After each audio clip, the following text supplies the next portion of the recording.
Et bonsoir à toutes et à tous. Ah, voilà une Oh, petite surprise. Camille. On a Camille, une petite touche Bien, féminine. bonsoir. Salut Camille. En fait, je me suis transformée. Je suis Ouais, passée, j'ai pris voilà, la place c'est et- ça. T'as pris la place de papa, donc du coup. Bon, bah voilà, petite surprise, Camille qui vient nous faire un petit coucou. On a Vincent. Salut Vincent. Salut à tous, salut Max. Et salut Kylian, comme d'habitude. Bonsoir messieurs, par contre c'est quoi cette coupe que j'ai? Prévenez-moi les gars quand vraiment je lâche. Prévenez-moi parce que je suis juste horrible. Bonsoir à tous, bonsoir à ceux qui nous écoutent. Et on n'est pas dans un tuto cosmétique, hein, Kylian. Tuto make-up. Bon, bah voilà, écoutez les gars, on va. Et Franck qui repointe son petit nez. Allez, c'est bon. Je lui laisse la place. Non. Allez, ciao Camille, merci pour le passage. Toujours inattendu avec Franck. Hein, c'est les émissions, on ne sait pas comment ça va commencer. Mais jusqu'où ira l'imagination? Parce qu'il y en a des matchs dans la saison. Ah, c'est clair. Mais J'essaye. elle est débordante. Ouais, j'essaye. Il a de l'imagination. Au programme, du coup, ce soir, on va parler, comme d'habitude, du match qui a eu lieu hier, des briefings du match face à l'Eintracht Francfort. Et on enchaînera sur le prochain adversaire avec le FC Augsbourg qui nous attend déjà à partir de vendredi soir 20h30. On est parti sur Francfort. Je vais mettre juste la petite bannière, hop, comme ça je sais. Et on part sur la composition d'équipe. Alors, parce que notre tonton Kovac, là, il nous a fait quelques belles petites surprises et un peu inattendues. Donc, du coup, au goal, toujours Kobel. Dans l'axe, Anselmino, Schlotti, Anton. À gauche, Svensson. À droite, Ryerson. Dans l'axe, Sabitzer, Bellingham. À gauche, notre ami Brandt. À droite, Adeyemi. Et devant, à la pointe, Bayer. Donc, énormément de changements. Avant de débriefer sur la compo, je voulais juste faire un petit message. C'est par rapport à la classe qu'a fait Brandt de ne pas prendre le brassard de capitaine. Parce que c'était lui qui devait le prendre en tant que vice-capitaine. Donc, et il l'a laissé à Schlotti pour il s'est expliqué parce qu'il n'a pas eu beaucoup de temps de jeu ces derniers temps et il préfère que ça soit Shortobek qui l'ait au bras et en plus il est plus constant, etc. Voilà, grosso modo c'était la raison parce que normalement c'était Brandt qui devait avoir le brassard. On attaque sur la compo. Vincent, qu'est-ce que tu en as pensé un peu de cette compo alignée par Kovac? Bah écoute, étonné déjà de voir Anselmino titulaire. Et puis c'était plutôt en tout cas pour les actions, enfin la première mi-temps qu'il a fait, moi j'ai adoré, donc super.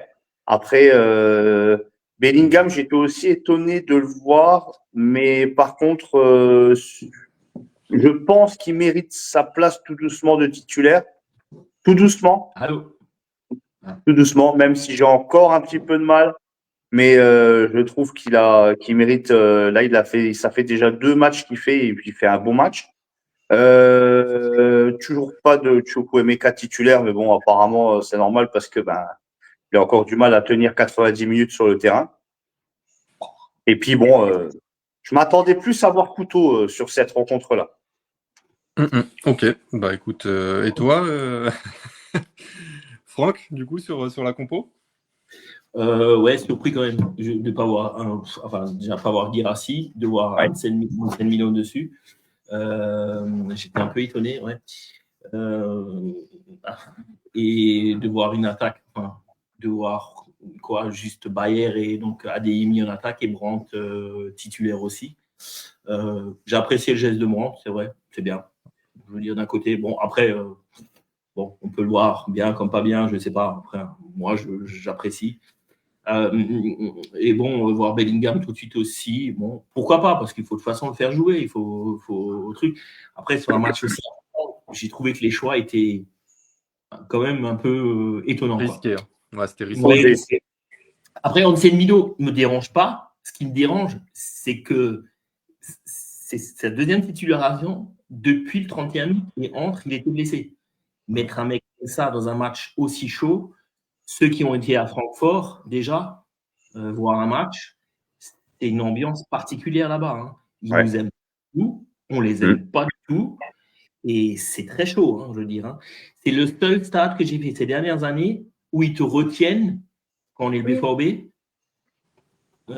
Justement, moi, j'ai parlé avec un pote allemand qui a fait le déplacement à Francfort. Ils les ont gardés dans le stade jusqu'à 23h. Ça va, j'ai des infos, j'ai le droit de donner. Hein. Elle s'est incrustée. Et après, en sortant, ils leur ont pas laissé le choix que de montrer dans un train qui allait seulement à l'aéroport de Francfort. Et après, ils les ont foutus dehors sans rien. Avec Joël, j'y étais une année où on fait 2-2. Je crois que c'est Delaney qui marque contre son camp. Légalisation. Et ils nous ont retenus pendant 45 minutes à la sortie du bloc, les flics et tout et compagnie, et ils nous laissent pas. Et franchement, de tous les déplacements que j'ai fait, et vous savez que c'est un des seuls clubs où on nous retient. Et franchement, c'est vraiment c'est particulier Francfort. Moi, j'aime pas y aller. Déjà, quand vous gardez la bagnole dans la forêt et compagnie, oui. Ouais, je vois où tu. Ouais. Voilà, juste pour ça. Mais donc je trouvais que ce choix était sur un match aussi important parce que ça peut être cette année notre seul trophée qu'on peut jouer parce que c'est la compétition qui est la plus courte pour arriver à un trophée. Quoi, Je veux dire, c'est 5 matchs. Donc j'ai trouvé, bon, après, je veux dire, Anselmino fait une bonne première mi-temps. Je veux dire, il se blesse, après, on ne peut pas. Mais j'ai trouvé ça risqué parce que quand tu mets les défenseurs, normalement, c'est des mecs qui restent en place pour tout le match, je veux dire. Et tu vois bien qu'il a encore un pépin physique parce qu'il est blessé, je crois. Donc, c'est ça. C'est musculaire, quoi. Ouais, mais on le voit à la pause, ils lui mettent de la glace. Et puis, puis il montre un peu que ça fait une pointe encore. Mais le club, il a communiqué quelque chose de grave ou non? Non, je pense que c'est musculaire, mais je pense pas que ce soit grave. Peut-être une contracture, mais rien de spécial, quoi. Mais bon, après, il faut faire des choix de toute façon. La saison est longue, donc il faut faire tourner l'effectif. On ne peut pas faire jouer chaque fois les 11 mêmes, quoi, je veux dire. Mais bon, après, le résultat parle pour Kovac, on va dire, parenthèse, même si je trouve que c'est pas totalement mérité. Mais bon, on va dire, on retient la qualification, je veux dire. Alors, donc, bon, voilà. Donc, je veux dire, le 11 qu'il a mis et les changements qu'il a fait. Pas trop d'accord avec oui, voilà. Ouais. Mais bon, après, au niveau défense, du coup, il y avait Ben Sebaini qui n'était pas sur la feuille de match pour mal de dos. Donc, du coup, ça enlevait déjà une option. Donc, en fait, il n'y avait plus que 2 options, soit Zoule, soit Anselmino. Et on a compris que Zoule était la dernière roue du carrosse et que s'il y a besoin, il joue. Sinon, il restera sur le banc. Donc, il y a 2 roues de carrosse maintenant. Il y a Zoule et Mané. Et Mané, il y a Can aussi. Il est même plus en roue de secours, quoi, je veux dire. Ouais, donc, et après, Kovac s'est justifié un peu aussi pourquoi avoir mis Anselmino au lieu de Zoule, parce qu'il y avait le petit Knof sur le côté gauche qui était assez rapide, et il voyait Zoule qui avait déjà galéré contre Munich, donc il a préféré Anselmino pour ce genre de rencontre assez chaude, et il a le tempérament argentin, et on l'a vu encore une fois sur la première période, on pourra en parler justement après. Kylian, pour toi, l'avis sur la compo, pas de grosse, je suppose que tu devais être heureux. Non, pas du tout, parce que moi, dans mon idée, Gross a été en tout cas le meilleur joueur contre Cologne.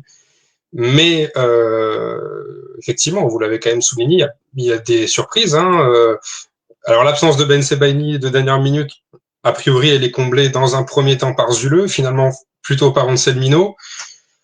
C'est pas le même prix les deux, quoi. Il y a une roue de carrosse qui s'appelle Mané et une autre maintenant qui s'appelle Zule. C'est pas le même tarif annuel, les deux. Donc Zule, je pense que petit à petit, et puis même, en fait non, pas du tout petit à petit, à grandes enjambées, on va vers une séparation en juin. Puis même d'ailleurs, parce que moi je suis plutôt convaincu par les 9, on va dire. Par 9 des 11 qui ont joué. Par contre, je suis un peu moins convaincu par les changements de Kovac. Je trouve que tous ceux qui sont sortis du banc ont été pas terribles. Mais sur les 11 dont il faut parler, Ruerzon, je sais qu'on aimerait donner la palme de l'homme du match à Kobel par facilité, mais le match de Ryerson, c'est un match de titan qu'il fait, encore une fois. Oui. Je donnerai les stats après, mais je crois qu'on se rend pas totalement compte, en fait, de qui c'est ce garçon-là à l'échelle de l'Europe. Je parle pas du tout de nous quatre. Je parle de l'Europe. Ryerson, aujourd'hui, c'est très, très, très, très, très fort. Après, le choix de se passer, le choix de se passer de Nmecha, essayez de dire ça chez vous, c'est pas facile. Dans ce match-là, forcément, c'est aussi une question parce que tu sais que ta colonne vertébrale, c'est Schlotterbeck, c'est Nmecha, c'est Guirassy. Bah, t'amputes 2/3 de ta colonne vertébrale dans un match de la plus haute importance parce que je veux dire, vendredi, tu joues Augsbourg, qui est peut-être l'équipe qui a la pire forme de Bundesliga là actuellement. Maintenant, s'il faut parler des matchs de Bellingham et de Savitzer, moi j'ai adoré Bellingham bien sûr. Savitzer a été, on va dire, correct. Mais le choix de faire souffler Nmecha maintenant est étrange. Le choix de faire souffler Guirassy maintenant est étrange aussi. Après, tu fais quoi? Tu fais Adeyemi titulaire. Finalement, il n'a pas payé si cher que ça d'avoir explosé la gourde contre son fauteuil, tu vois. Il s'est excusé au passage. Hein. Ouais, bah c'était la moindre des choses de s'excuser. Kovac l'avait dit, hein, qu'il y aurait des excuses publiques, des excuses à ses coéquipiers. Bon, voilà, c'est oublié, tant mieux, c'est oublié, tant mieux. Mais je sais pas, je me pose des questions sur la forme physique de Fabio Silva parce que il y a sans doute une place à prendre si tu fais souffler Guirassy et que tu le fais pas jouer lui. Il y a des données qu'on n'a pas, je pense. Donc le 11 de départ est étonnant dans un match qui peut paraître crucial.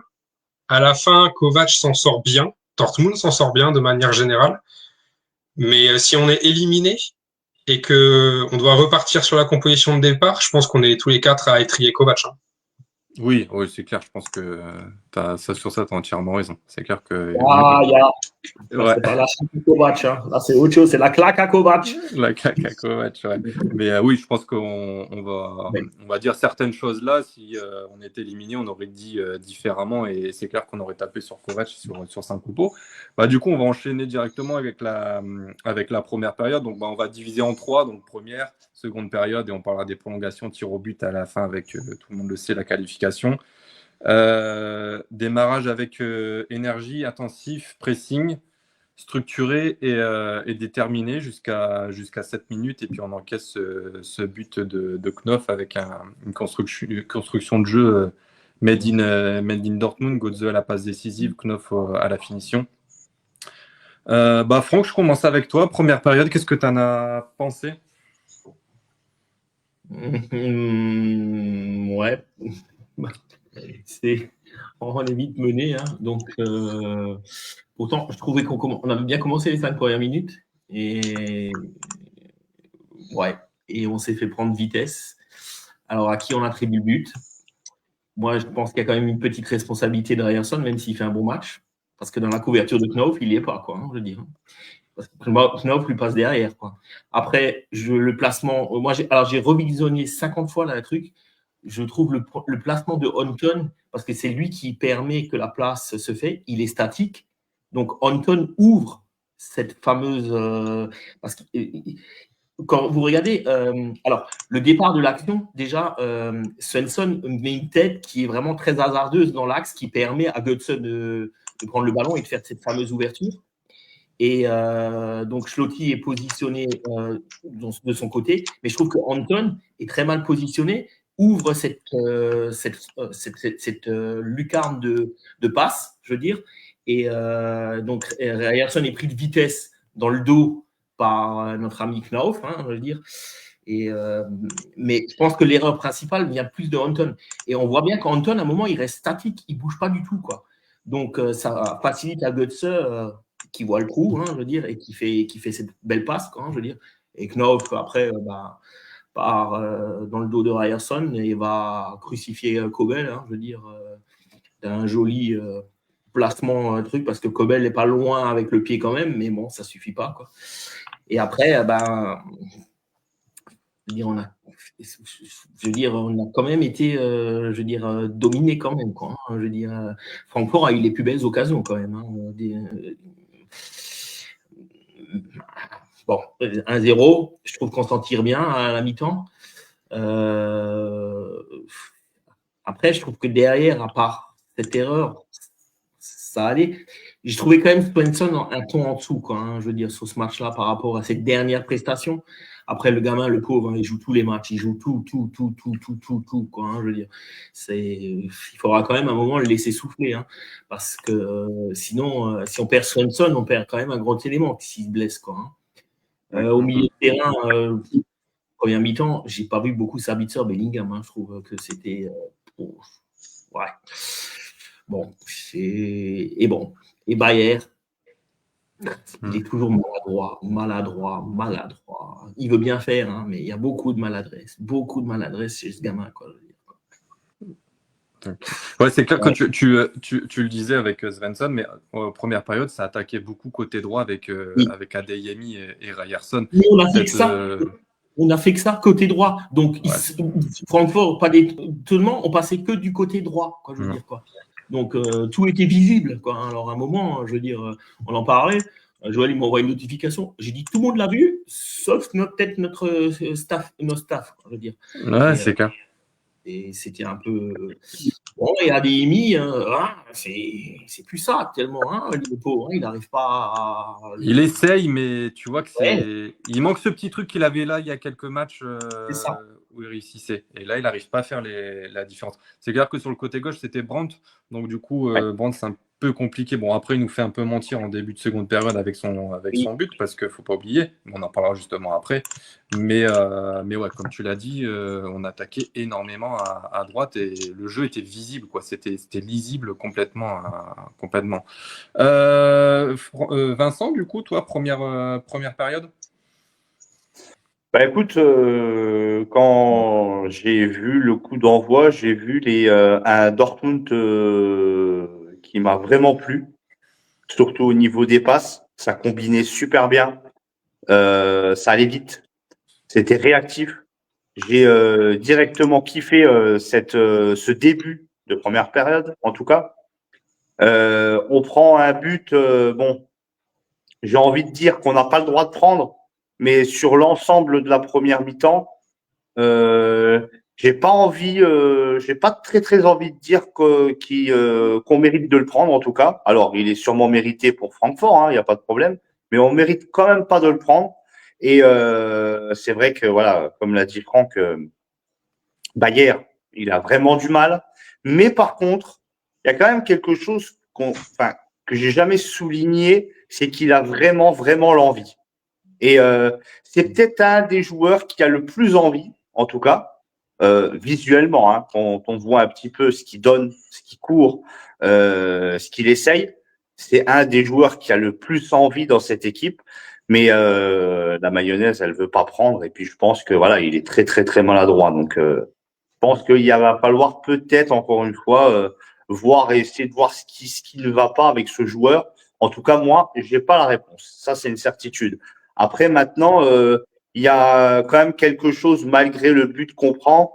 Il y a un truc que j'ai envie de voir beaucoup plus souvent, c'est une défense à 3, Anton, Anselmino, Schlotti. Je pense que dans l'avenir, avec comment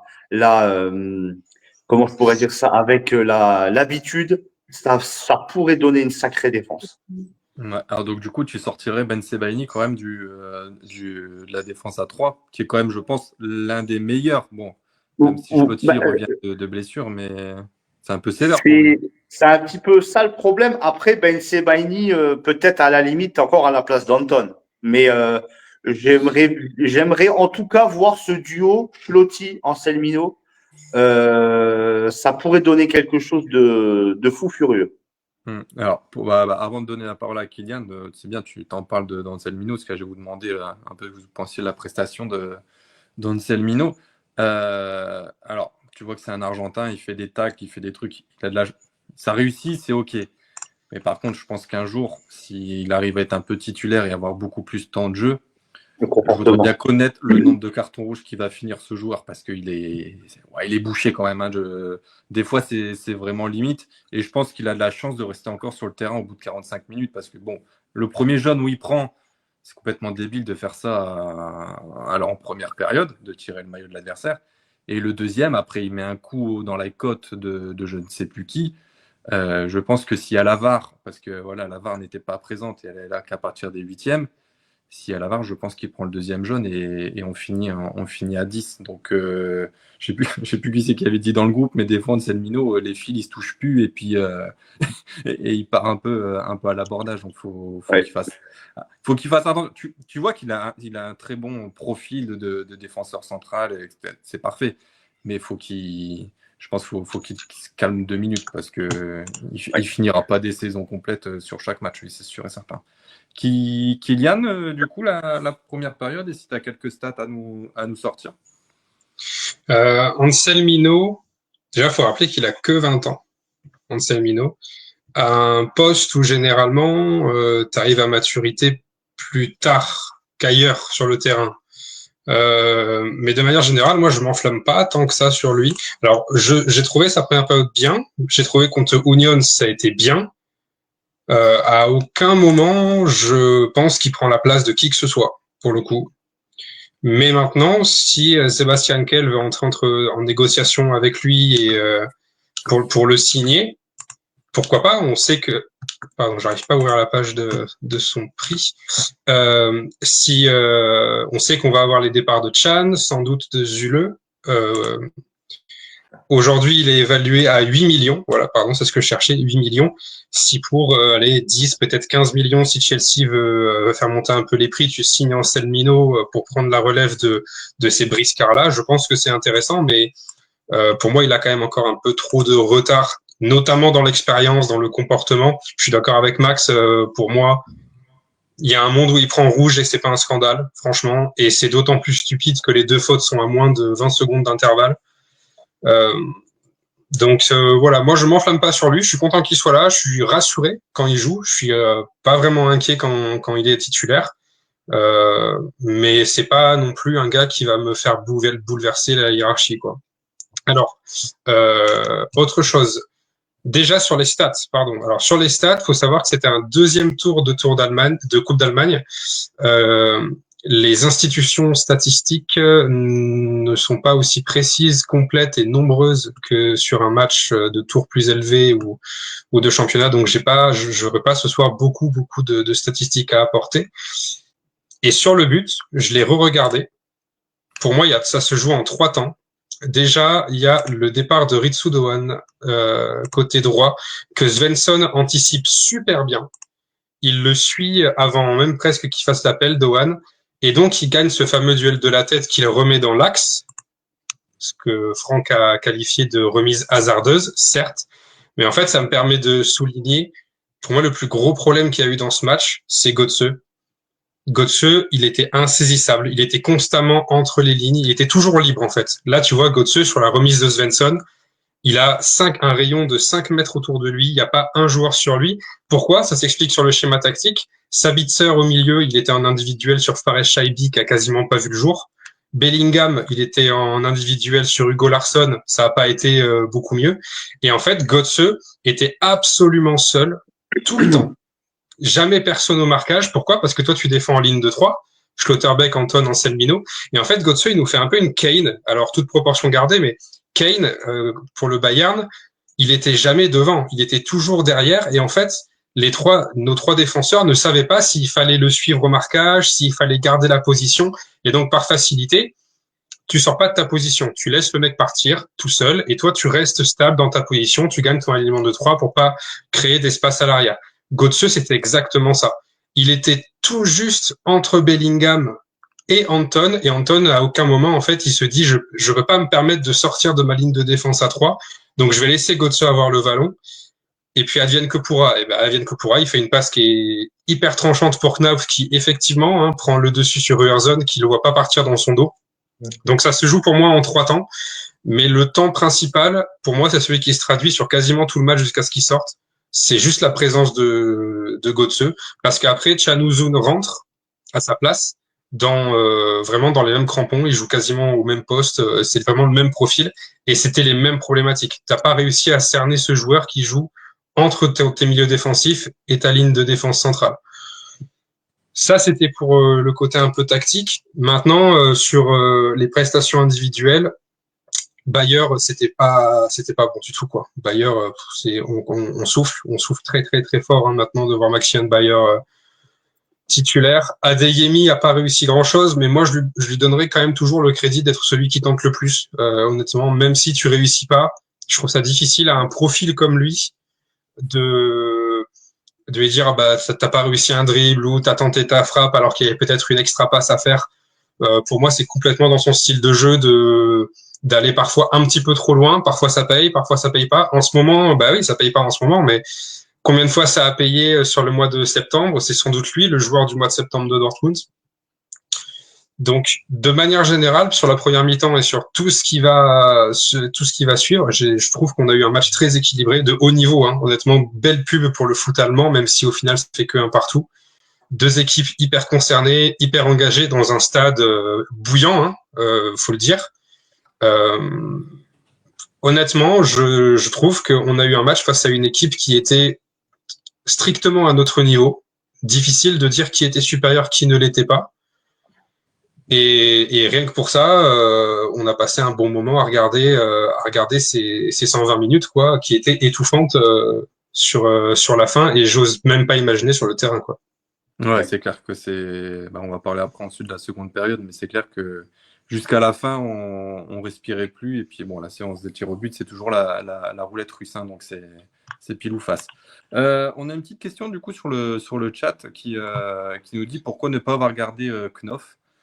Écoute, le Knof qu'on a vu hier. Le Knof qu'on a vu ces derniers sur ce match, c'était pas le Knof qui était à Dortmund en tout cas, donc c'est. Faut souligner ses progrès quand même, hein, parce que Knauf, alors déjà nous on pouvait pas lui projeter un temps de jeu conséquent. Il décide de partir en prêt d'ailleurs, si je me trompe pas, au début, et Francfort l'achète.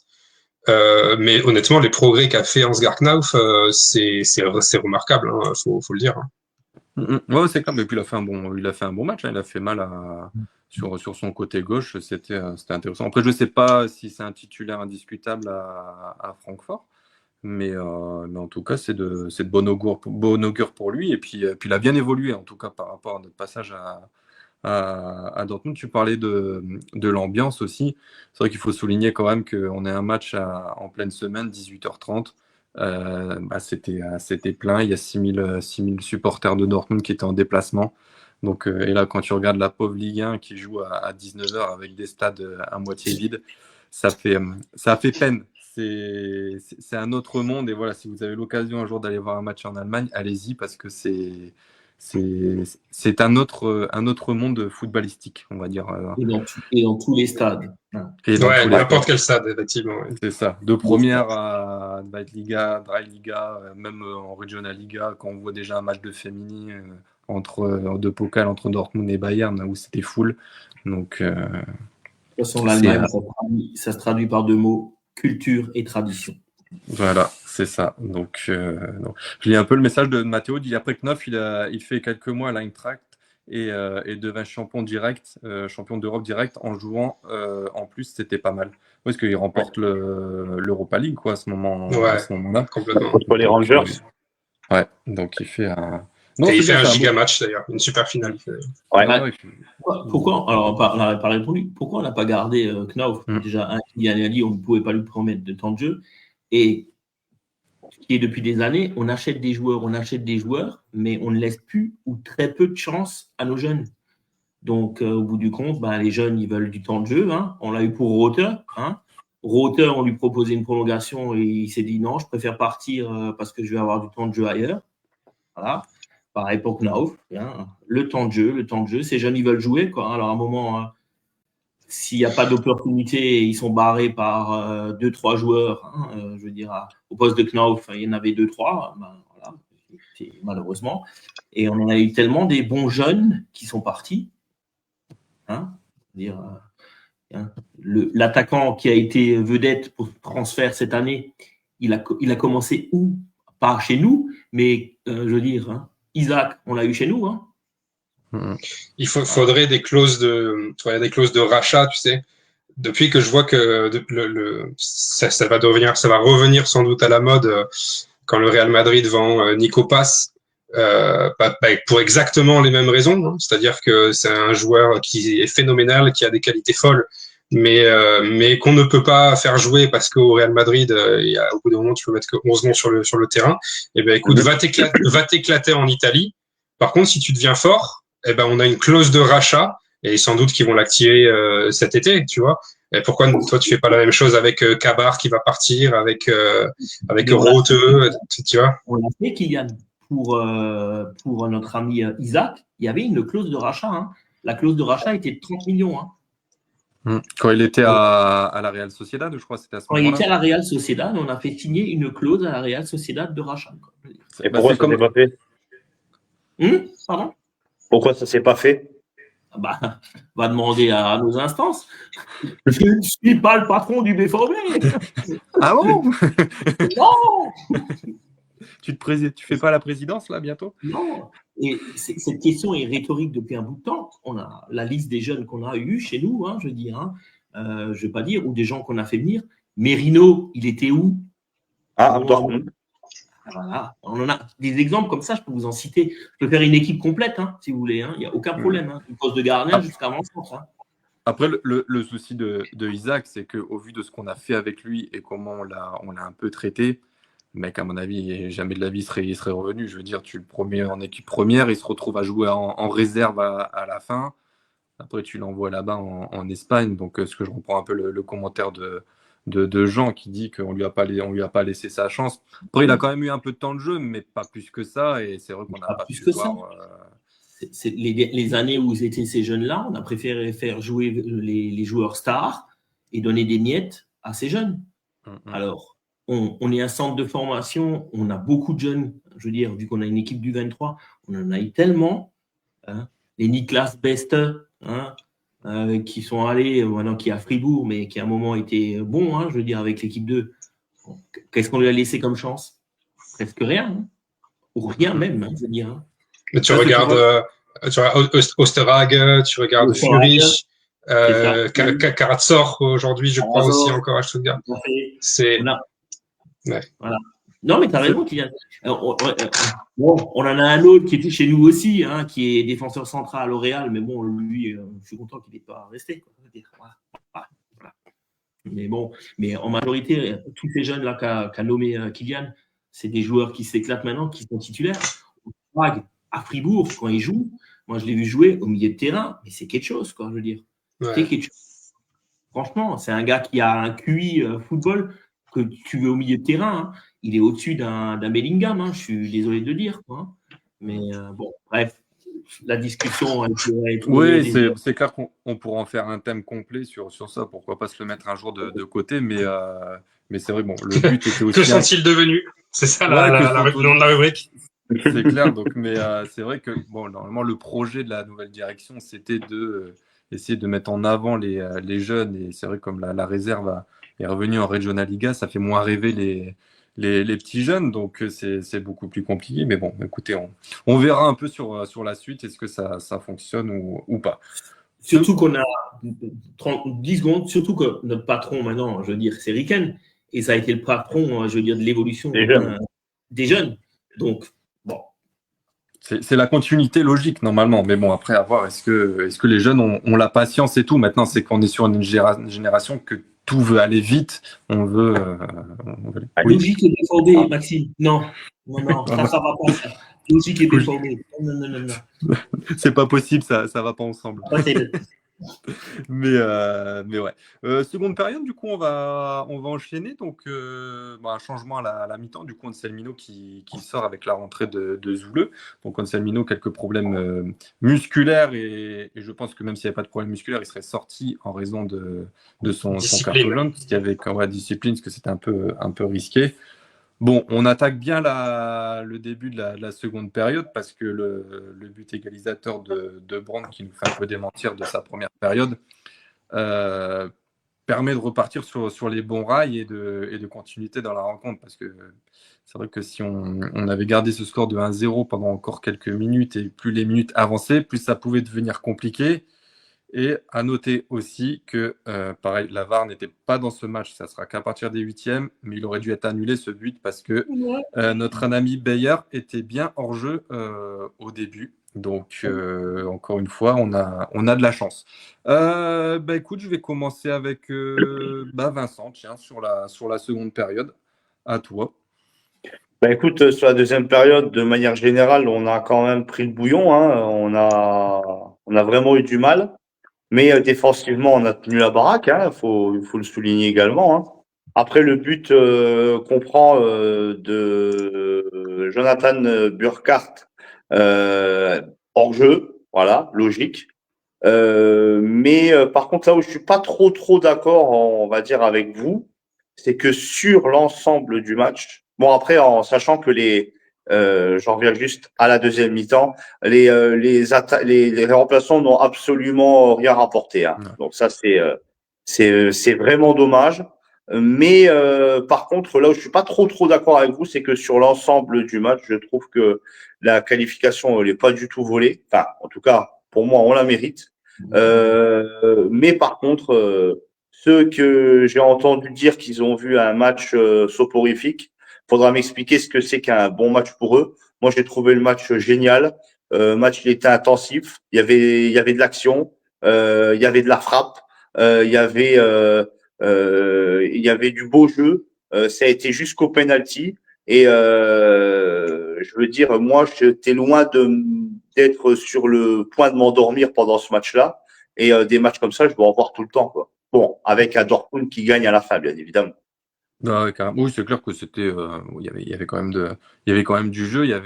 On s'endormait pas devant la rencontre, ça c'est assez clair. Pas oublier non plus que Doan touche la barre à la 80e, Oui. parce que toi tu étais déjà parti dans les prolongations à la 115e, le but de Ah, exact, oui, pardon. C'était pendant les prolongations, ouais. Donc, mais c'est vrai que Doan touche la barre à la 80e, donc on a vraiment de la chance. Seconde période beaucoup plus difficile quand même pour Dortmund. On a eu du mal. C'était pas le plus beau jeu non plus à voir. Franck, seconde période pour toi. Sur les vestiaires, petite surprise, Brandt sort de son frigo et boum, allez, but. Belle. Alors, on va donner la palme au très beau centre de Ryerson quand même, hein, parce que. Homme du match. Ouais, bon, je donnerais que Bell, parce que sachant que c'est un poste très ingrat, le gardien. Après, je suis d'accord avec toi aussi. Hein, je veux dire, Ryerson a fait un super match. Il a une débauche d'énergie pour ce match qui est magnifique. Je crois que c'est lui qui a eu le plus de débauche d'énergie et d'envie. Ça se voyait, franchement. Ouais, Ryerson top. On peut voilà, vraiment le premier but. Et encore, hein, comme tu as dit, ça découle de plusieurs phases au départ, je veux dire, mais Ryerson fait un match de mammouth et j'adore ce genre de joueur et ce genre de comportement. Même complètement cramé à la fin. Ouais, il était en crampe, hein, ça se voyait. Quoi. Après, le mec se donne, il joue pas sur la réserve, hein, il y va. Je veux dire, c'est fantastique à voir. Si tout le monde mettait autant de débauche d'énergie que lui, voilà. Mais non.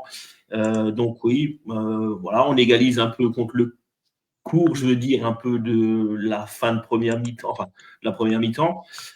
Ça casse un peu les jambes de Francfort, mais après, ils ont su réagir quand même. Et on a été quand même bien dominé, mais on a assuré, quand je trouve défensivement, je me trouvais bien en place en deuxième mi-temps, je veux dire. Et bon, et après, dès que ça passait, sinon c'était que Bell, quoi, le dernier rempart. Magnifique, quoi, je veux dire, un match de Grégor. Pour une fois qu'on a un gardien aussi qui sait arrêter les pénaltys, mais bon, ça on verra après. Et franchement, ouais, moi je donne à Grégor parce que c'est un poste vraiment très très ingrat. Après, vraiment, s'il faut donner une deuxième statuette à notre ami Ryerson parce qu'il fait un match vraiment phénoménal, quoi, je veux dire. Et, il a vraiment essayé de centrer. Son centre est magnifique quand même. Et Brandt le voit dès le départ. Et franchement, c'est ce qui est dommage avec Brandt. Ce mec, quelquefois, il a une vision, il peut jouer quelquefois, mais c'est un match sur 5.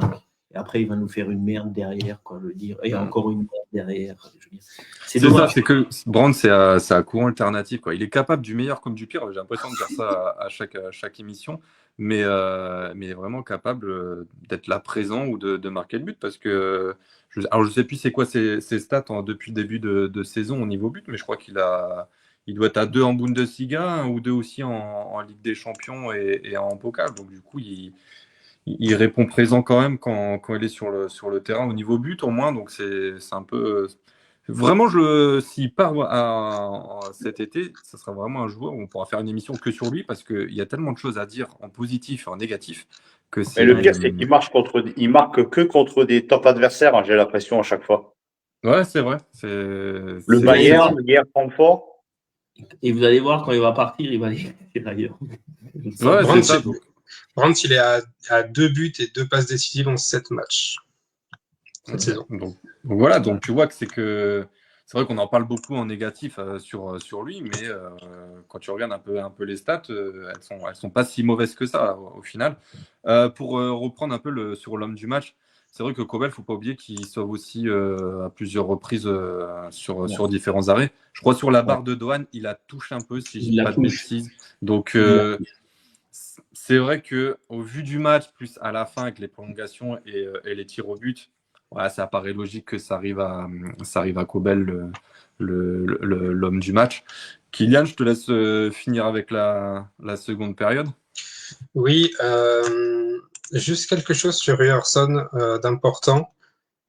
Encore un centre de Ryerson qui se transforme en pas décisif, mais avant ça, c'est encore un centre de Ryerson. Statistique intéressante, si on se penche sur les passes avancées en Bundesliga, Julian Ryerson, cette saison, c'est le 3e meilleur centreur de Bundesliga, tout joueur confondu, tout club confondu. Il est à 56 centres au total de tentés. Devant lui, il n'y a que 2 mecs. Le premier, tout en haut de la liste, c'est Christopher Trimmel. Alors, je mets un petit bémol sur Christopher Trimmel parce qu'on sait que l'Union, ça sait pas trop jouer au foot, donc on peut estimer que il compte sur les centres et rien d'autre. En fait, en réalité, c'est leur arme numéro 1 pour marquer des buts parce qu'ils ont du mal à construire dans l'axe. Et en numéro 2, il y a le gars qui fait la meilleure saison de sa carrière, c'est David Raum. Donc c'est dire quand même la performance de Ryerson quand il s'agit d'emmener le danger dans la boîte. Aujourd'hui, ça se transforme encore une fois en passe décisive sur Brandt. Et ça me permet de faire une petite transition aussi sur Brandt parce que, honnêtement, pour la première fois, on a eu les 6 joueurs offensifs sur le terrain. On a eu Brandt, Bayer, Adeyemi, et puis en sortie de banc, on a eu Guirassy, on a eu Silva, et on a eu Chukwuemeka. Brandt, c'est le meilleur pour moi, des 6. Je trouve pas qu'il fasse un mauvais match. Je trouve pas qu'il fait un match excellent, hein, attention, pas du tout. Mais quand tu le compares aux autres, pour moi, c'est le meilleur. Et je parle pas que pour son but. Je parle dans son activité de manière générale. Il n'y a pas eu énormément de déchets, contrairement aux autres. Il faut le sentir, hein, ce centre de Ryerson, cette poche d'espace qu'il trouve, même si, on va dire que même s'il est pas là, Svensson est vraiment juste derrière pour la mettre, mais cette course qu'il fait en pleine surface, plein axe, pour perturber la défense et trouver vraiment ce centimètre-là pour mettre le but sur le centre qui est effectivement parfait. Brandt, on a été suffisamment sévère avec lui pour dire que le match qu'il fait, il est plus que convenable, sans surnager aussi, mais quand tu vois les autres rentrer, forcément que j'ai envie de mettre la lumière sur lui, quoi. Et dernière statistique sur Ryerson, quand même, c'est le joueur qui joue le plus de duels du match, de très très très très très loin. Il a joué 20 duels en 120 minutes. C'est absolument énorme. Généralement, un défenseur sera autour de 8, 9. 9, par exemple, typiquement, c'est le nombre de duels qu'a fait Schlotterbeck. Lui, il a 20 duels joués, c'est un monstre absolu dans son couloir, et pourtant en face de lui, il avait notamment Knauf qui est ultra rapide, Nathaniel Brown qui est aussi ultra rapide, derrière Brown c'était Arthur Theat, quelqu'un d'hyper solide, et ben malgré ça, l'abnégation de Ryerson, moi ça m'épate de semaine en semaine. Donc c'est pour ça que effectivement, si par facilité et puis aussi par élégance, on peut saluer la performance de Kobel, sans doute que Kobel serait l'homme du match, mais j'avoue que moi je suis peut-être un peu trop amoureux de Julian Ryerson. Et dernière chose que je voulais souligner, le match de Doan. Alors, on parle un peu de l'équipe adverse, mais Ritsu Doan, c'est quelqu'un, hein, franchement. Il fait un match énorme, hein, Doan. C'est son pied gauche. Franchement, il a mis Svensson à l'amende plus d'une fois. Effectivement, il touche la barre. Effectivement, malheureusement pour lui et heureusement pour nous, son penalty est extrêmement mal tiré. Mais quand on sait que c'est un gars que Francfort a signé pour 20 ou 25 millions, un truc comme ça, chez nous, quand tu vois le niveau aujourd'hui de Bayer, il serait tellement titulaire chez nous, en fait. On était dessus. Hein. On était dessus. Hein. Bah oui. C'est Doan qui a choisi d'aller à Francfort. Hein. On était dessus. Ouais. Hein. Et oui. Parce que mais 22, c'était cadeau pour un joueur comme ça. Moi, je l'ai vu jouer des années. J'étais l'été dernier à Fribourg. Moi, c'est un joueur que j'aurais fait signer tout de suite chez nous, hein, je veux dire. Ouais. J'aurais surenchaîné, même à 30, comme tu dis, par rapport à comme Bayern. Je prends. Tu vois, quand il arrivait à Francfort, moi, je m'intéressais beaucoup à ce qui se passait à Francfort. Je trouve qu'à chaque mercato, c'est très intéressant de voir les profils qu'ils vont chercher pour compenser les futures stars de demain qui partent dans des plus grands clubs. Franchement, Doan, c'est hyper pertinent. C'était un peu délicat au début. Maintenant, ça va mieux. Je pense que ça va n'aller que mieux parce qu'on disait de Francfort que c'était une équipe très instable qui prenait 5 buts par match. Honnêtement, moi, ce que j'ai vu sur le terrain de leur part, c'était très cohérent. Et plus le match avançait, plus ils étaient bons. Plus le match avançait, plus Dortmund puisait un peu dans ses ressources. Et pour faire la transition sur la prolongation, en prolongation, on n'existe pas du tout. Notamment parce que nous, les mecs qui sortent du banc, n'ont pas été pertinents. Aucun. Franchement, il n'y en a aucun à ressortir, si je suis honnête. Alors que eux, Tsanuzun est super fort. Et même Baoya, hein, je sais plus qui c'est qui posait la question, est-ce que Knauf joue à Francfort? Knauf joue à Francfort, il est titulaire à Francfort, et s'il ne l'est pas, c'est Baoya qui l'est, et Baoya fait une super saison aussi. Je crois que c'est Désiré Doué qui se blesse et qui peut plus être appelé en équipe de France, donc Deschamps doit faire un choix. À la fin, il prend Coman, mais Baoya était dans la conversation et c'est pas immérité. Donc on a vu un super Francfort, on a vu un super Dortmund et on a vu un super match de foot en fait. Ouais, carrément, c'est bien résumé pour tout le monde. Faut oublier aussi que Silva a quand même une balle de match à la 91e où il frappe et le gardien de Francfort se détend au ras du sol. Donc c'était la dernière grosse occasion. Pour revenir. N'oubliez pas juste une chose aussi. Cet été, là, on parle de Doan, mais on était sur Marcus Krösche, hein, qui fait ce qu'est actuellement que Francfort est une top équipe. C'est tout le boulot de Krösche en grande partie, hein, parce que c'est lui qui a bâti un peu tout ça, qui fait ses ventes, qui fait ses achats. Et on en parlait à Dortmund, hein, avant qu'on prolonge Kehl, que lui vienne et que Kehl soit mis à la trappe, quoi, hein, je veux dire. Hein. Moi, j'aurais été 150% pour que Krösche vienne, quoi. Ouais, non, il est resté à Francfort. Il a prolongé aussi, non? Oui. Ouais, c'est ça. Donc maintenant, c'est. Bon, tout le monde a prolongé au final. Qui a prolongé, Krösche a prolongé. Donc, tout le monde a prolongé. Mais on verra un peu ce que ça donnera sur leur évolution. Mais en tout cas, ça part de bon augure. On va enchaîner sur la prolongation. Bon, c'est vrai, je pense qu'il n'y a pas grand-chose à dire là-dessus. C'était assez plat, à part, comme tu l'as dit tout à l'heure, Vincent, le but sur hors-jeu de Burkhardt. Donc, c'était... Bon, il y avait quand même un bel hors-jeu et tout, mais on a de la chance qu'il lève le drapeau, parce que pareil, s'il n'y a pas de VAR derrière, et là, ça fait mal. Et là, ça refait parler énormément derrière. Petite question avant d'enchaîner sur les tirs au but. Franck, tu vas peut-être pouvoir me donner l'info. Quand a été la dernière séance de tir au but de Dortmund en Pokal? Contre le Bayern. Non.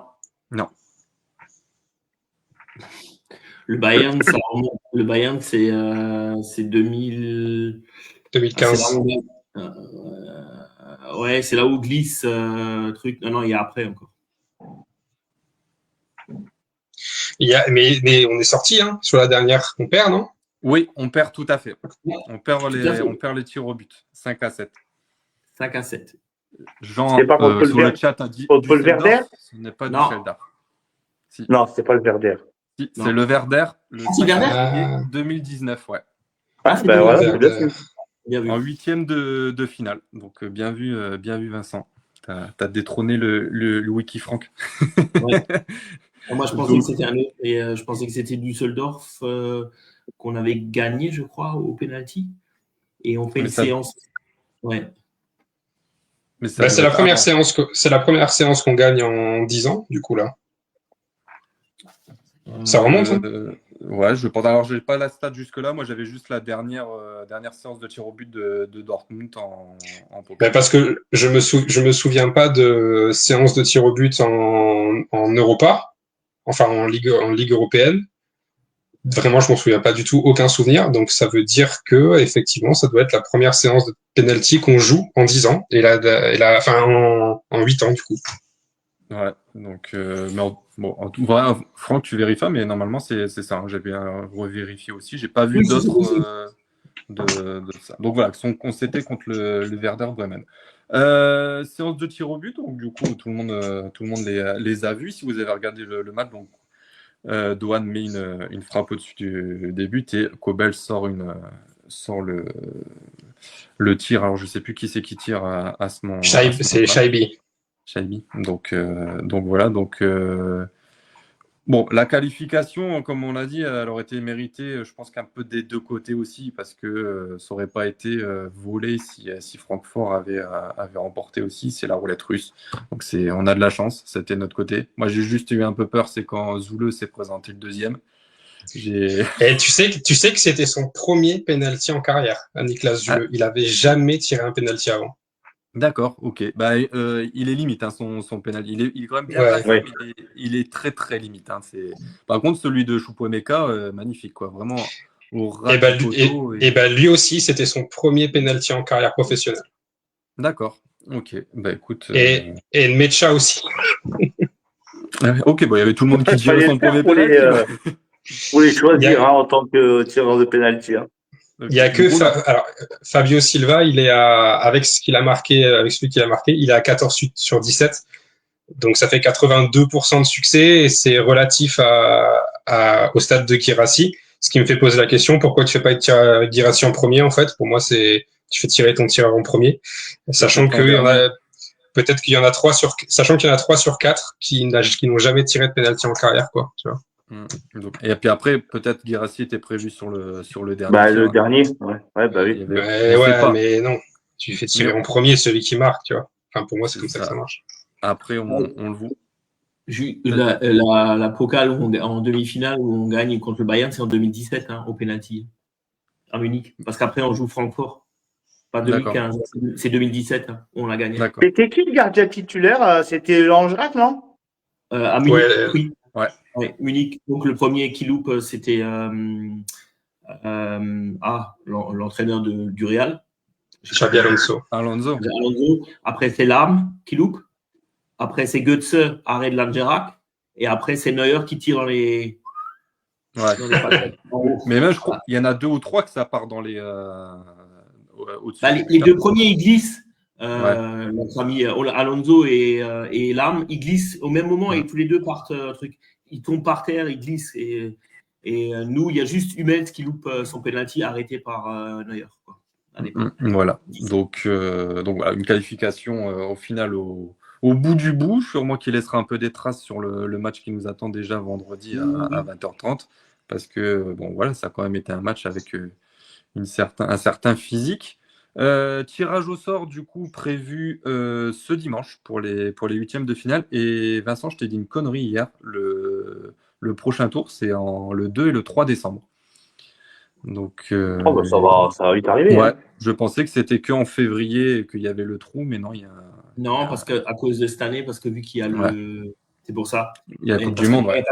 ouais, s'il y a Coupe du Monde ou Championnat d'Europe, on joue le tour en décembre. Mais quand il n'y a pas de compétition, c'est en février. Ouais. C'est ça. Donc, on va croiser les doigts qu'on ait un peu de chance et qu'on puisse enfin jouer à domicile. Donc, la question est, depuis quand nous n'avons pas joué à domicile en pokal?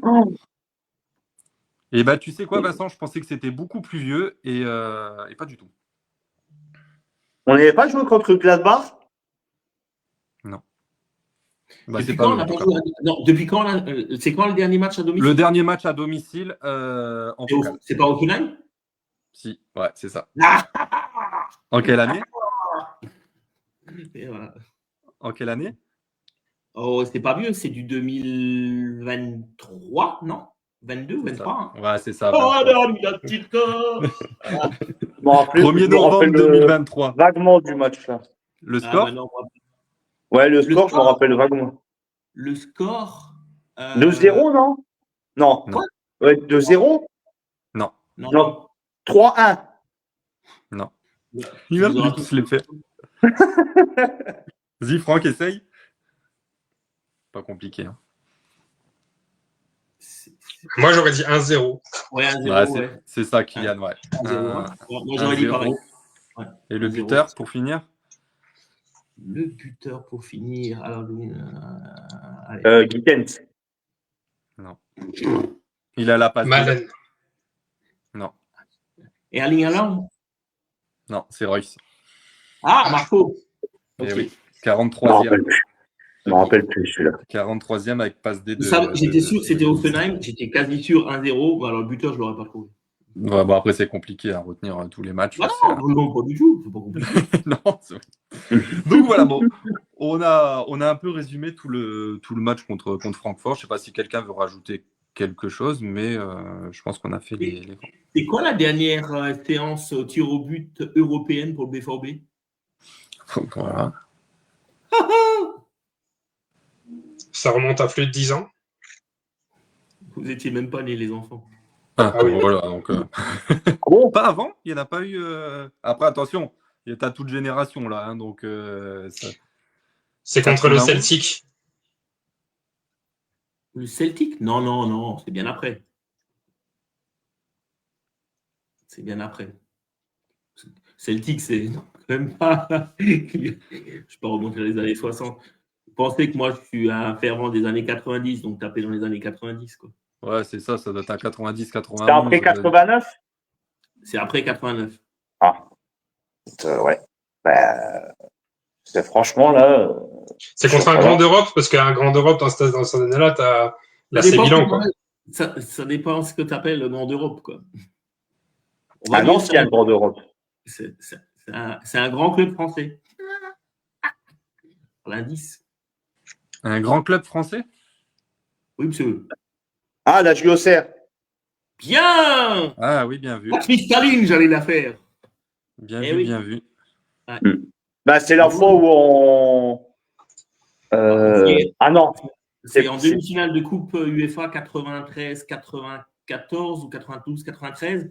On gagne 2-0 chez nous et on perd 2-0 à Auxerre. Je crois que c'était Martins qui avait marqué un but, Corentin Martin, qui était un ancien joueur. Et donc, le tireur qui le loupe pour Auxerre, c'est l'illustre Stéphane Mahé. Et qui était dans les buts de Dortmund à l'époque? C'était toi. Presque. Stéphane Klaus. Stéphane Klaus. Okay. Unser Fußball et qui nous écoute avait la réponse avant vous pour la JA Auxerre. Je sais que je ne l'ai pas vu. Ça s'était monté tout en haut. Bravo, Mathéo. Voilà. Donc, non, Unser. Ah, pardon. Excuse-moi. Ouais. Là, je ne sais pas qui c'est. Ouais, je ne sais pas non plus qui c'est. Donc, voilà. Bravo, qui est derrière ça. Donc voilà. Donc voilà. Bon, bah écoutez, voilà, on a fait le tour un peu du récap contre Francfort. On va enchaîner sur le match qui nous attend déjà vendredi contre Augsbourg. Donc du coup, Franck, tu seras sur place avec Joël et Ophélie pour présenter les Gallische Jungs et vivre ce moment. Le premier mec et le vieux mec. Voilà. Voilà, un beau trio. Mais au niveau. Alors, on rencontre un adversaire au plus mal. Ça, c'est très, très compliqué pour eux. Actuellement, je vous donne quelques stats et après, je vous donne la parole. 15e au classement avec seulement 7 petits points. 2 victoires, 1 nul, 5 défaites. Bon, je disais désolé d'utiliser ce mot-là, mais une branlée ce week-end contre Leipzig 6-0. Donc, et puis en plus, pour pas aider, élimination hier contre Bochum, qui n'est pas non plus en train de exceller en Pokal.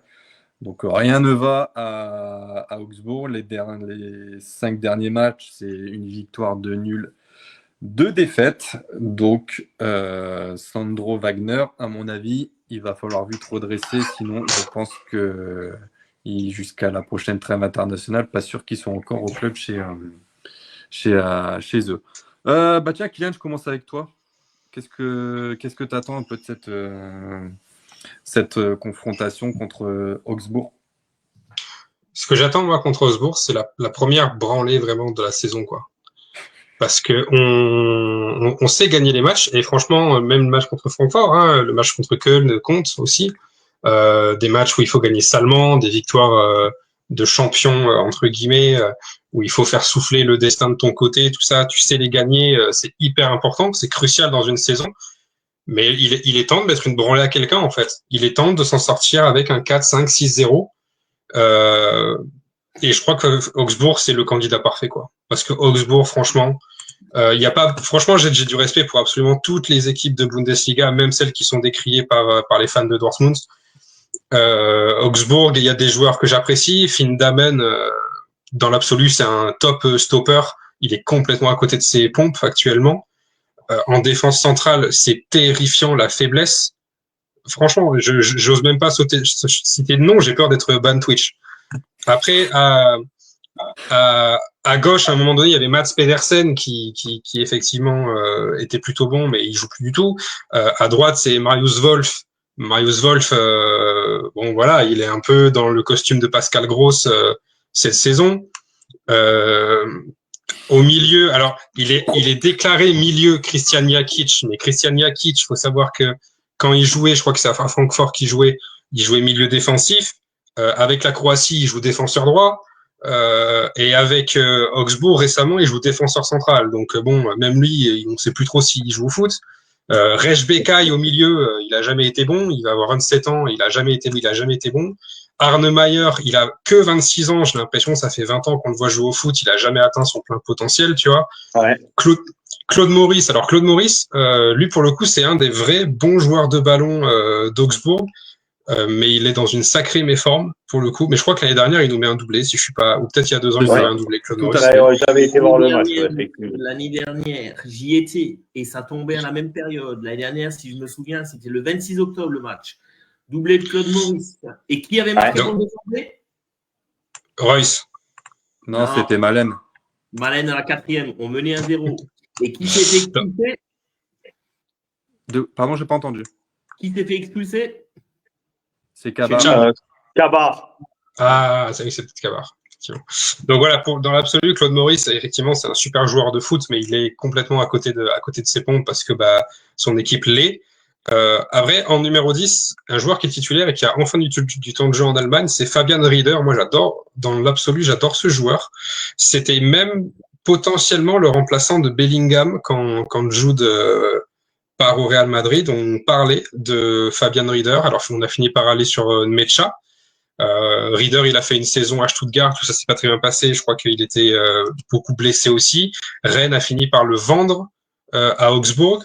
Ça marche pas terrible. Et devant les gars, bon voilà, bref. Donc dans l'idée, c'est un club qui a pas beaucoup vendu, c'est un club qui a pas beaucoup acheté, c'est un club qui a un coach qui vaut rien. Donc c'est un sérieux candidat à la descente. Pour moi, tu leur en passes 5 et c'est genre non négociable, quoi. Okay. Sachant que c'est un peu le match le piège, et c'est tout le temps le match le piège, un peu là-bas, on galère, hein, on galère. Ouais. Tout à l'heure, pardon, je pensais que c'était à domicile, pardon, c'est à l'extérieur. Ok, d'accord. Donc, ouais.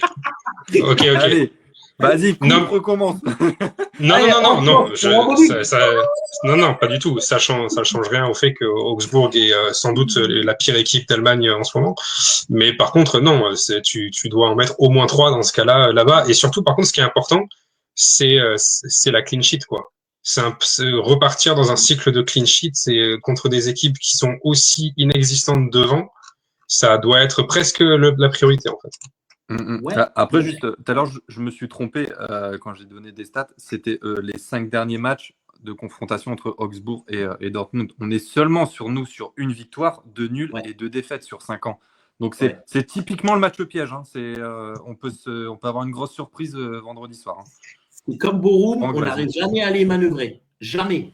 Jamais. Ça fait des années que je vais là-bas. C'est des années que je reviens, hein, les couilles en l'air. Hein. Désolé de vous dire. Alors, le 5-0, moi, je vais y aller profil bas là-bas. Mais alors, profil bas, parce qu'on n'a jamais vraiment réussi là-bas. Hein. Et c'est typiquement le match pour les relancer, hein, samedi. Hein. Typiquement, quoi. Enfin, vendredi. Ils ont besoin de points. Hein. Ils ont besoin de points.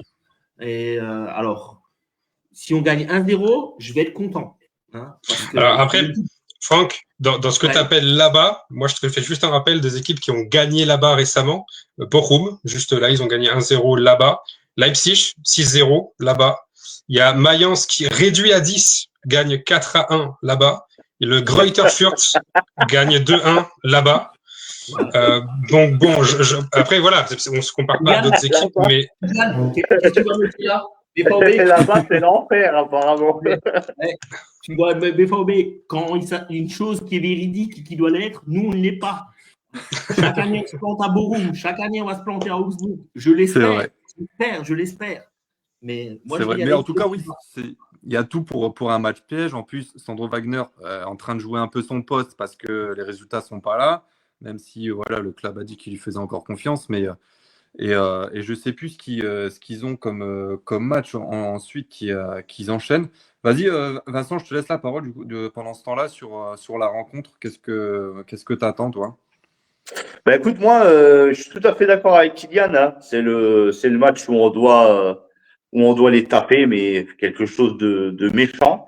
Mais par contre, ce serait l'idéal parce que effectivement, à chaque fois qu'on rencontre cet adversaire, on se pète la gueule.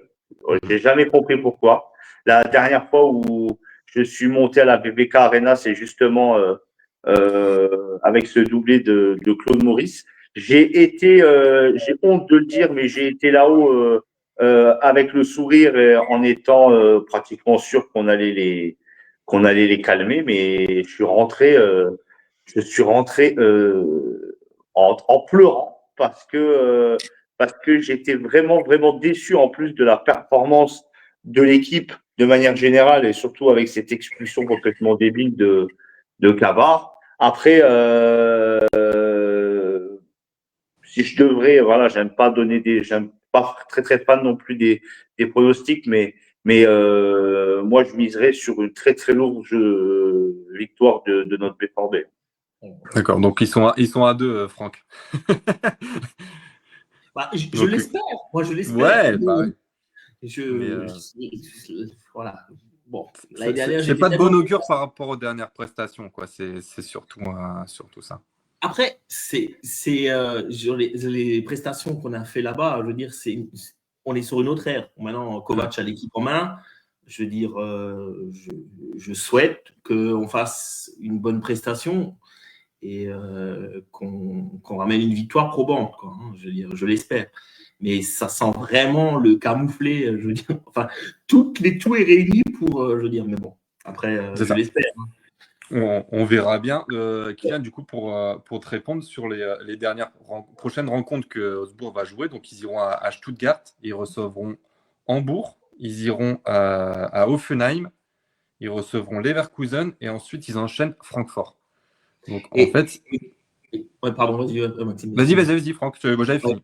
Juste, j'avais vu, vous savez que c'est plus d'Allen dans les buts, hein, je crois, c'est Labrovic qui est dans les buts, là, dernièrement, hein, je crois. Hein. Si j'ai bien vu sur le dernier match, enfin, je suis pas sûr. C'est possible, ouais, il est aussi dans l'effectif. Ouais. Contre Borum, c'était Labrovic. Ouais, tout à fait, ouais, c'était Labrovic, ouais. Donc, bon. Mais pas contre Leipzig. Ouais, pas contre Leipzig. Il y en a pris 6. Ouais. Dannen est capable de nous faire de nouveau le match de sa vie qu'il avait fait avec Mainz. Hein. Rappelez-vous, hein, je veux dire, où ça a été. Ouais, non, mais Damen est super fort. Hein. Moi, je trouve que c'est un gardien qui est vraiment très bon gardien. Oui, tout à fait. Mais bon, après, voilà. Je sais pas qui avait misé. J'avais vu un site sur Twitter avait dit que ce serait la saison d'Augsbourg. Mauvaise pioche. Hein. Ouais, c'est clair. Au niveau de 29 rencontres entre les deux clubs, 17 victoires, 7 nuls, 5 défaites pour Dortmund. Donc Dortmund arrive largement gagnant entre guillemets, quoi. Donc favori plutôt. Petite dernière question, petit quiz. Le meilleur buteur de Dortmund face à Augsbourg. Augsbourg, pardon, qui c'est? Aubameyang. Yes, Aubameyang, Ouais. tout à fait. Combien? 11? Non. Non, un peu moins quand même. Oh là, c'est 7? Un de plus. 8. Voilà, Donc, c'est ça. vous savez, le premier match d'Aubameyang, je crois qu'il claque un triplé contre. C'est le premier match à l'extérieur. La première de Aubameyang, il claque un triplé. Un quadruplé, je crois. Comme Haaland. Je crois que c'est un triplé, je crois. Je suis pas sûr. Je sais. Bon, à vérifier, en tout cas. Et il y aura aussi un petit duel de frères aussi entre deux personnes. Un qu'on a à Dortmund et un qui joue à Augsbourg. Ouais, Kevin, ça va pas très fort hein, pour lui. Hein. Est-ce qu'il joue d'ailleurs? Il joue même pas en fait. Il a perdu sa place. Il a commencé, donc c'est Schlotterbeck, et il a commencé, mais après il s'est blessé, je crois, et puis il a perdu sa place. Je pense que Sandro Wagner cherche un peu encore son équipe et à qui mettre à gauche et à droite. Donc, Alors après, c'est mercredi qu'on se déplace contre Manchester City, c'est ça? Tout à fait. Donc ça veut dire que là, tu tombes contre une équipe de bas de tableau qui a aucune certitude sur son football et qu'après tu vas justement jouer un grand d'Europe qui est en train de se retrouver complètement. Est-ce que c'est un match où tu éparpilles un peu les temps de jeu, quoi? Est-ce que je sais pas, est-ce que tu fais souffler Adeyemi? Est-ce que tu fais souffler Svensson? Est-ce que tu fais souffler Anton qui a pas loupé encore une seule minute depuis le début de la saison? C'est forcément, ça joue aussi après sur le score final, évidemment. La qualité des joueurs sont pas les mêmes. Mais qu'est-ce que vous en pensez? Est-ce qu'on joue équipe type parce que les 3 points d'Augsbourg, c'est les mêmes 3 points que contre n'importe quelle autre équipe? Ou est-ce qu'on fait souffler parce que le déplacement à City, c'est une épreuve correcte quand même, quoi? Tu as déjà fait tourner un peu contre Francfort. Donc, du coup, tu peux encore un peu refaire tourner contre Augsbourg. C'est possible. Tu peux te permettre. Hein. Après, sachant qu'on joue le vendredi soir, donc tu auras samedi, tu auras dimanche, tu auras lundi, tu auras mardi, et on joue que mercredi. Donc, tu as quand même une plage assez longue. Donc, tu peux jouer, je pense, avec ton équipe type quand même contre Augsbourg. Et après, rejouer avec une autre équipe type contre City, sachant qu'on finira sur Hambourg là-bas. Donc, Franck, tu avais une. Oui. Ne pariez jamais contre moi. Hein. Triplé d'Aubameyang et le dernier but, c'était Lewandowski. Hein. Donc, c'était un triplé et pas un quadruplé. Hein. Ah, ok. Et donc, du coup, c'était quadruplé de Haaland lors de son premier match aussi. Ouais, tout à fait. Ouais. Et donc c'était Aubameyang 24e, 66e, 79 et c'est un penalty de Robert Lewandowski à la 86e, ce fameux 4-0. Quoi.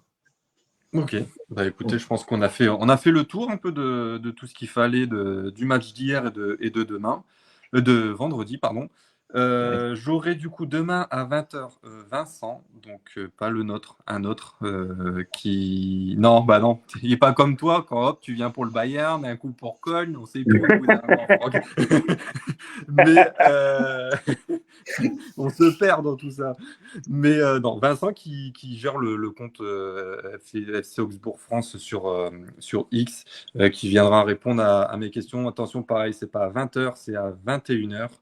C'est pour le moment entre des guillemets, il faut qu'il me confirme à 100% qu'il sera là. Donc, mais normalement, pour le moment, c'est prévu. Donc, il viendra répondre. On en sera un peu plus sur ce club. Juste pour info, hein, au cas où il n'est pas là, je ne suis pas dispo. Hein, je casse la graine avec Camille au resto. Alors, voilà. Et tu as bien raison. Profitez bien tous les deux. Donc, bon, écoutez, si ça se fait, tant mieux. Si ça ne se fait pas, ça sera une partie. Ouais, sinon, tu peux prendre Vincent de Dortmund, à la limite. Hein. Il fera Vincent d'Augsbourg, à la limite. Ouais, j'avoue, tu mets section Augsbourg. Ouais, voilà. Ça passera. Donc.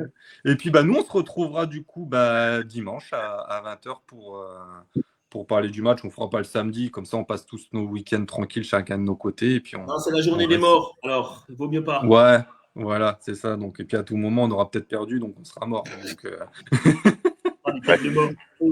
voilà. Ben, messieurs, encore un grand merci. Merci à Camille aussi pour son petit passage. Ça a fait plaisir.